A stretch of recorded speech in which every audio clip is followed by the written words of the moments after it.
உலக வாழ்க்கையின் கவர்ச்சியை எதிர்பார்க்குறாங்களா? விடுவிச்சிருங்கிறான். உலக வாழ்க்கையை கவர்ச்சி அதான் எல்லாம் சொல்கிறான் பாருங்க. இஸ்மாயில் இது யார்? மனைவிகள் இஸ்மாயிலாக வந்து நிற்கிறாங்க. 9ஐயும் ஒன்றா அறுத்துருங்க, வேலை முடிஞ்சது, டாட்டா காமிச்சிருங்க, உங்களுக்கு வேலையை மிச்சன்றாங்க. அல்லா தலாக் கொடுக்குறான். வேணுமா வாங்கிட்டு போயிருங்க, வாங்கிட்டு போயிருங்கன்னா அர்த்தம் என்ன? மறுமையில் நிற்க முடியுமா? எல்லாம் முன்னாடி போய் மனைவிமார்கள்லாம் பார்க்குறாங்க. அல்லாவே கழிச்சு விட்றான்னா இங்கே மட்டுமா கழிச்சு விடுவான்? கபூர்லேயும் கழிச்சு விட்ருவான், அரிசிலையும் நிழல்லையும் கழிச்சு விட்ருவான், எல்லாத்துலேயுமே கழிச்சு விட்ருவான். எப்பா வேணாம் அப்படின்னு சொல்லிட்டு தெரிச்சு வர்றாங்க. இதுதான் எக்ஸாம்பிள். இந்த இடத்துல கணவனுக்கு உண்டான கடமைகள் செய்வோம், மனைவிக்கு உண்டான கடமைகள் போயிட்டு இருக்கோம். தீனா கடமையானா தீனை பிடிச்சிக்குவோம், கடமையை தூக்கி விட்டுருவோம். இந்த நேரத்தில் கடமை இறங்கணும். அதுக்கு நீங்கள் ஹாஜராக மாறணும். நாம் இப்ராஹிமா மாறணும், நீங்கள் ஹாஜராக மாறணும். மாறலை அப்படின்னா வேலைக்கு ஆகாது. அப்போ என்ன பண்ணுவோம்? தூக்கி போடணும். தூக்கி போட்டால் பரிசு. இந்த இடத்துல புருஷன் சரியாக கவனிக்கவில்லை, அதெல்லாம் கிடையாது, தூக்கி போடணும். அப்போ அதுதான் அல்லாஹ் இங்கே சொல்கிறான். இந்த 8 விஷயங்கள் வாழ்க்கையில் எப்பவும் குறிக்கிடும் நமக்கு. எதுக்கு? அல்லாஹ்வுடைய தீனை, இந்த கூட்டு வாழ்க்கையில் முறை. ஏன்னா பெரிய சப்ஜெக்ட்.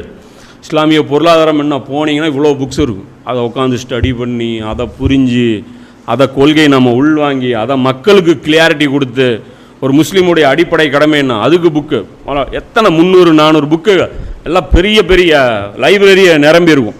அப்போ அதை படிக்கணும், அதை பரப்பணும், அதுக்காக பண்ணணும். மைண்ட் எல்லாம், அது சிந்தனை எல்லாமே அது ஊறி போயிடணும். அப்போ அதற்குண்டான வாழ்க்கையை நம்ம மாற்றிக்கணும். அப்படி அல்லாஹ்வுடைய பாதையில் நம்மளுடைய பாடுபடுதல் ஏதோ ஒன்று இருக்கணும். நம்ம வாழ்க்கையில் ஒவ்வொருத்தரும் நினச்சி பார்த்துக்கணும். அல்லாஹ்வுடைய பாதை, அல்லாஹ்வுக்காக, அல்லாஹ்வுடைய தூதருக்காக அப்படின்னா அவங்க 2 பேர், அல்லாஹ்வுடைய தூதர் நம்மகிட்ட என்ன எதிர்பார்க்க? அல்லாஹ் வந்து எதாவது எதிர்பார்க்குறான் டெய்லி வந்து? ஒன்றும் இல்லை. அல்லாஹ்வுடைய தூதர் எதிர்பார்க்குறாங்களா? ஒன்றும் இல்லை. அப்போ அந்த 3 சொன்னது அல்லாஹ் 3, ஆனால் உண்மையில் நிற்கிறது எது? அது ஒன்று தான். எது? அல்லாஹ்வுடைய மிஷன் தான். அல்லாஹ்வுடைய பாதையில் பாடுபடும். அதற்கு பலம் கொடுப்பதற்காகத்தான் நமக்கு வணக்க வழிபாடுகள். புரியுதா இல்லையா? அல்லாஹ்வுடைய பாதையில் பாடுபடும் போது சோர்ந்துடும். என்னடா எல்லா பக்கமும் பிரச்சனையே வருது, எல்லா பக்கம் அணை கட்டுறாங்களே அப்படின்னு பிரச்சனை வரும். அப்போ மனசு தொய்ஞ்சு போயிடக்கூடாதுங்கிறதுக்காகத்தான் அல்லாஹ் என்ன பண்ணுறான்? தொழுகையை ஏற்படுத்துகிறான். தொழுகை எதுக்கு? தொழுகையின் மூலம் உதவி தேடுங்கள். தொழுகையே உதவி இல்லை, தொழுகையின் மூலம் வேற ஒன்றுக்கு உதவி தேடுங்கள். அந்த வேற ஒன்று என்ன? அதுதான் இது அல்லாஹ்வுடைய பாதையில் பாடுபடுதல். அப்போ அந்தக்கான உதவி தேடுறதுக்கான சாதனங்கள் தான். அல்லாஹ் வசீலா தான் அது. எது? இபாதத்துகள் என்ன? வசீலா, சாதனங்கள். எதற்கான சாதனங்கள்? அல்லாஹ்வுடைய வழியில் நாம் பாடுபடும் போது நாம் உருக்குலைந்தாமல் இருப்பதற்கும், பின்வாங்காமல் இருப்பதற்கும், தடுமாறாமல் இருப்பதற்கும், இந்த 8 விஷயங்களை தூக்கி போடுவதற்கும் அது நமக்கு பலம் கொடுக்கும்.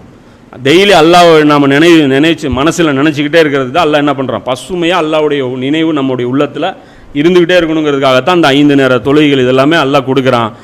இந்த அல்லாஹ்வுடைய பாதையில் பாடுபடுவதை விட்டுட்டு வெறும் இந்த வணக்க வழிபாடு